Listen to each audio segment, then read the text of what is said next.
Scott Sloan, Newsradio 700 WLW. After spending 2 years looking at the personal Facebook accounts of cops all the way from Arizona to Florida, there's a group called the Plainview Project. These are citizen activists. They release a database after 2 years of research that cataloged thousands and thousands of bigoted or violent posts by police officers in a number of states. Now, there are more than 1,000 public posts from people identified as current or former Dallas police officers. In Philly, they put 72 cops on desk duty after their social media posts, and the list goes on and on and on, multiple states across the country. Overall, they found that 1 in 5 current officers and 2 in 5 retired cops had posts that could undermine public trust in the police and reinforcing negative views of critics, and especially in minority communities, that the police are not there to protect them. It certainly is an interesting thing in that we've seen this time and time again. If you work in for any company for that matter, and you put something on your social feed that is against the mission statement of that organization or offend sensibilities, you could be, in deep trouble for that. Joining me on 700 WLW on the AcuteHearingCenters.com hotline is head of School of Criminology, Criminal Justice, and Strategic Studies at Tarleton State University. That's Dr. Alex Del Carmen. Dr. Del Carmen, good morning. How are you? Good morning, Scott. How are you? I'm doing well. Thanks so much. I looked at this and went, wow, 1 in 5, that's a high number. 2 in 5 retired cops, I guess. And I started thinking about it going, in a real line of work, there are people in your field even. You're a professor, for crying out loud, who may post some things on social media that could get them in trouble. Should cops be held to the same or a higher standard for that matter? Absolutely. And we talk to police officers on an ongoing basis. We train them and we remind them that they're police officers 24/7, meaning that when they get off their shift, and they go back home, they just simply cannot, even though all of us are subject to the Constitution and the First Amendment, right? So, and the benefits of it, but at the same time, while they hold that office, they have to be very careful as to what they post on the internet. So it's an ongoing struggle, particularly with millennials coming into law enforcement in the past few years. Yeah, it makes sense. How far have you looked at some of these posts? How far do they go? They actually are pretty spectacular in the sense that you start reading some of this stuff and you can really dive in and find out that they not only use racial slurs, but they talk about how, so-and-so should be killed, so-and-so should be strangulated. They're pretty preposterous, right? So it's really scary to even imagine that a police officer, somebody that has the ability to take somebody's life, is actually posting such comments. It is something that most of us are shaking our heads just trying to understand it, but it's really hard to.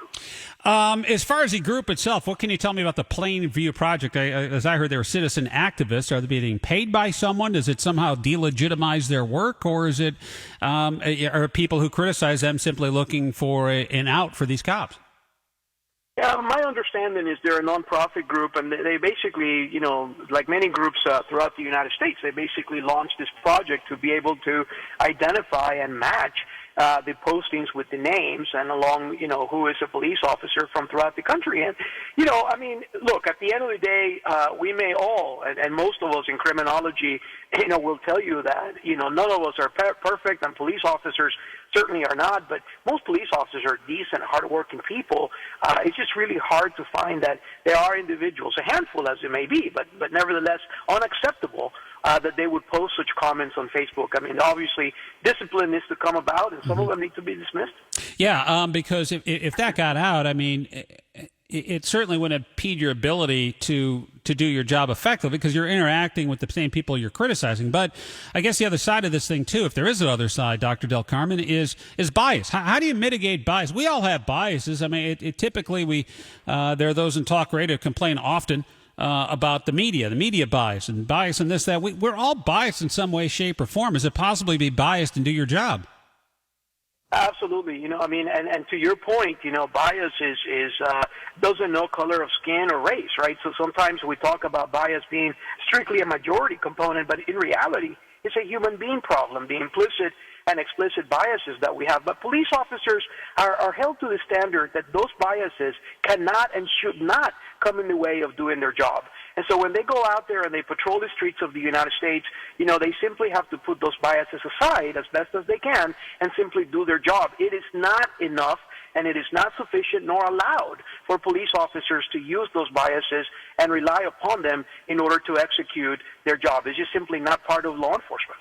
Yeah, I think that's the thing. Is so do they have to be fired or to go through some sort of anti-bias training? It sounds like there's some pretty severe cases in there, what you described, where probably you're not a good fit for law enforcement. And whether you're that way coming in or you develop those biases through the job, it makes you ineffectual, I think, as a cop. But, you know, if someone puts some stuff out there that's maybe offensive, is it more about bias training or outright firing these guys? You know, it depends, right? So there are three components to your question, right, in terms of an answer. The first one is, did they violate policy, right? And most police departments, you know, in the United States today that simply follow best practices will tell you that most of these postings will violate policy one way or another. The second part of it is, did it violate federal and state law?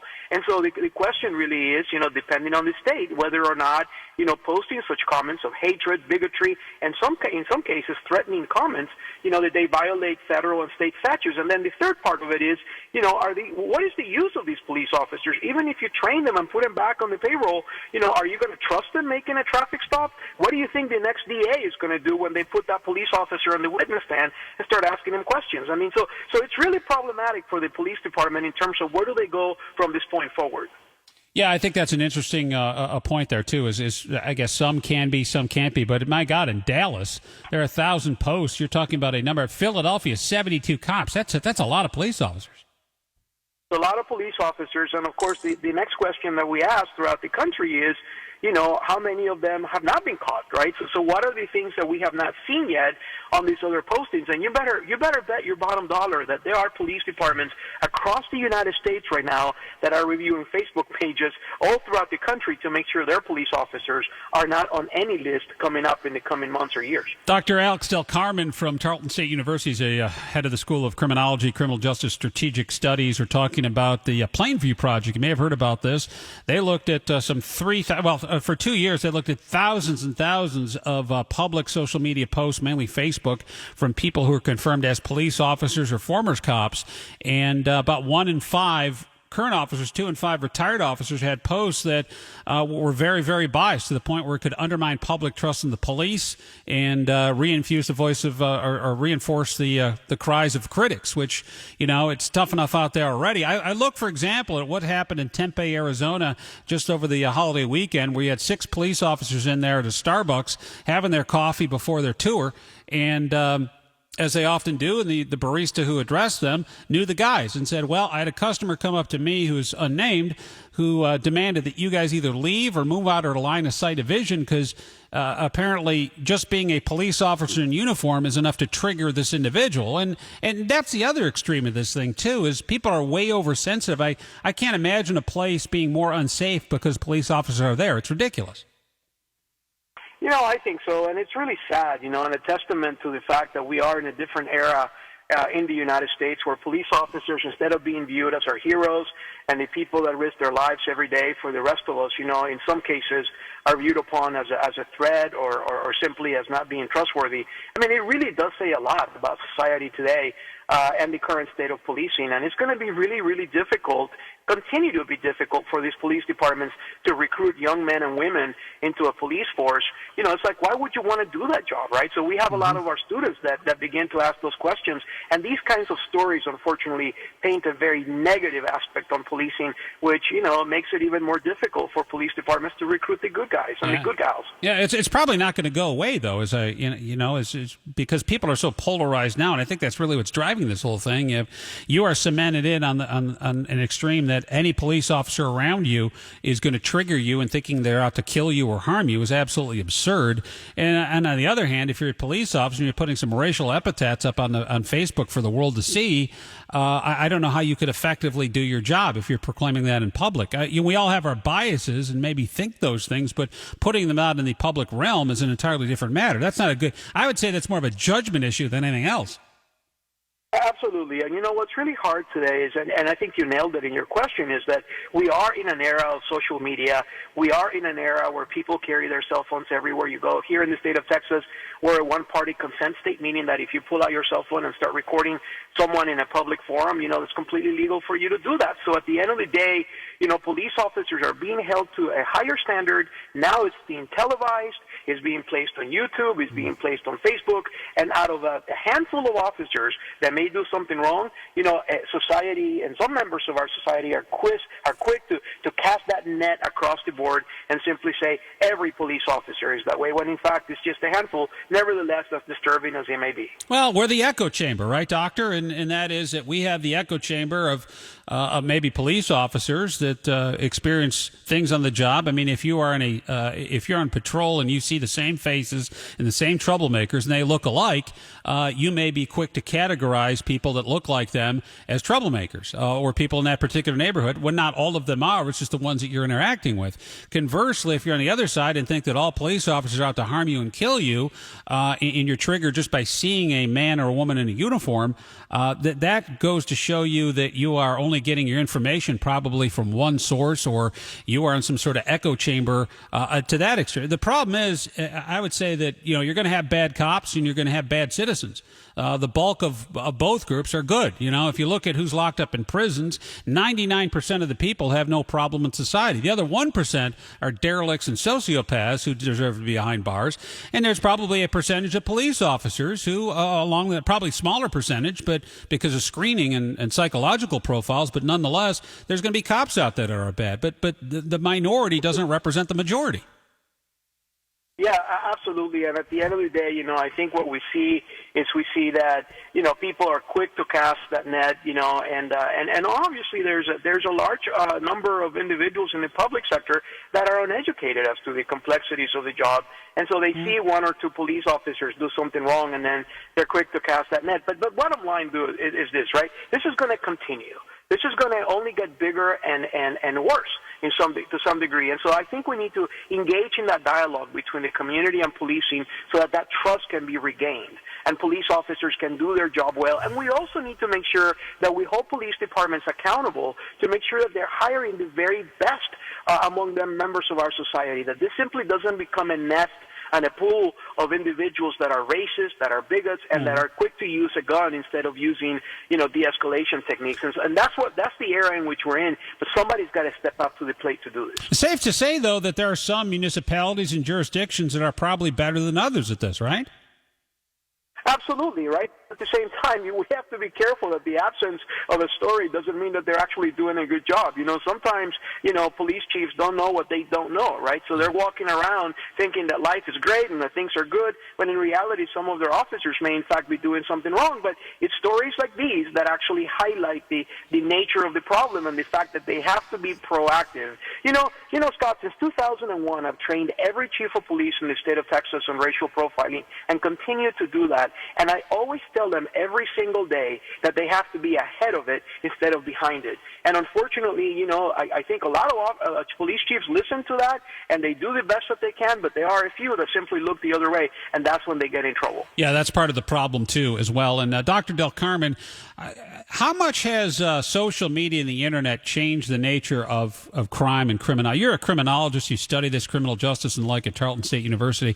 In that, I look at it and go, okay, I made the point about echo chambers. The problem is that individuals, whether they're cops or whether they're activists, whatever they might be, like the folks at who are upset by the cops at Starbucks, that they only get their information from one source, and it may be an echo chamber where everyone's the same beliefs are validated by others. Then you think the problem is much worse than it really is, and there's one person to blame for these problems. Conversely, we have this new trend now where people are going into stores and are licking ice cream or drinking Listerine and spitting it back allegedly and putting it on the shelves, and it's driven more people on social media to do that, which obviously is a crime. How much has crime, the nature of crime and criminology, changed because of social media? The nature of crime is still the same, but the way we cover it has changed radically, right? And so I often say that more so than crime statistics in a particular jurisdiction, what really does matter is the level of fear that people have towards crime, right? So you could live in a crime-filled environment, but still feel safe enough to walk your dog at 5 o'clock in the afternoon, and that's far more meaningful to that city than what those numbers may say. Conversely, I think that when you look at social media, right, that it propagates fear, fear. It makes things look worse than they are, and sometimes it actually, exaggerates reality. It does affect the nerve of the public, right? Not only in terms of their expectation towards a particular service, the way they view police officers, but in some other cases, the way that they have sort of an expectation and a level of expectation from a city as it relates to crime and everything else. And what we have seen in criminology in the past few years is just an escalation of that level of fear and misunderstanding towards criminal activity. And I think that's really dangerous, right? We're headed in the wrong path here, and who knows where we're going to be 4 or 5 years from now. But I fear for the nature of our society as we head towards this social media madness that some people are on, and to cast judgment, right, on police officers for the next few years. Yeah. Dr. Del Carmen, appreciate the time as always. Dr. Alex Del Carmen with the head of the School of Criminology and Criminal Justice at Tarleton State University in Texas. Thanks again. Be well. Thanks, Carl. Appreciate it.